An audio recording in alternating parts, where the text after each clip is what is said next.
we are here in Dading, and we finally find Sukram's sister, and we're going to the house uphill a little bit, and the lady is going to lead us up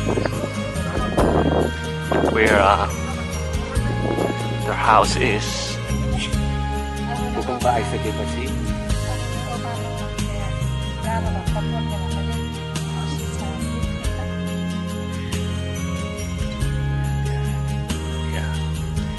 Dhanyawad. You want to take? I will take.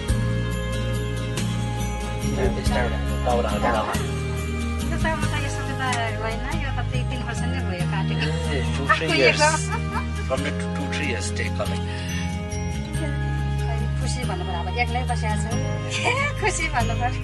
She's staying alone here. She's happy with his house. She's happy with his house. Okay. यो मेरो Naila दाइ हो, यहाँ मेरो भाउजू हो, यो मेरो भतिजो हो, अनि हामी दुईजना दाजुभाइको यो एउटा घर हो। यो चाहिँ वैशाख 12 गते 71 सालको भूकम्पले चाहिँ हामीलाई भूकम्पले चाहिँ त्यहाँबाट चाहिँ हामीलाई चाहिँ अलिकति विचारित भएको छ।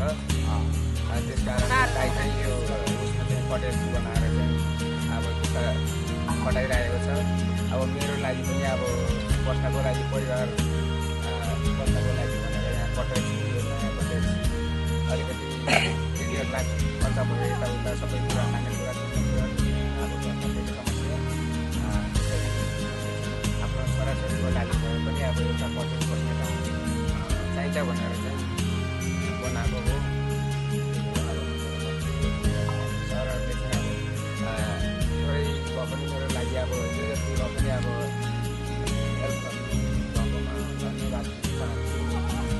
परमेश्वरको हातमा छ यी सबै कुराहरू, हामीलाई अब जति थाहा छैन होइन।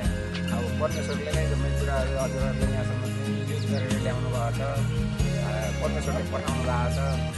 म एउटाले अब तपाईँहरूलाई बोलाएर चाहिँ निमन्त्रणा गरेर मैले यो 2 शब्द बोल्नु पनि पाउनु थिएन। यो परमेश्वरको ज्ञानद्वारा चाहिँ सौभाग्य पाएको छु।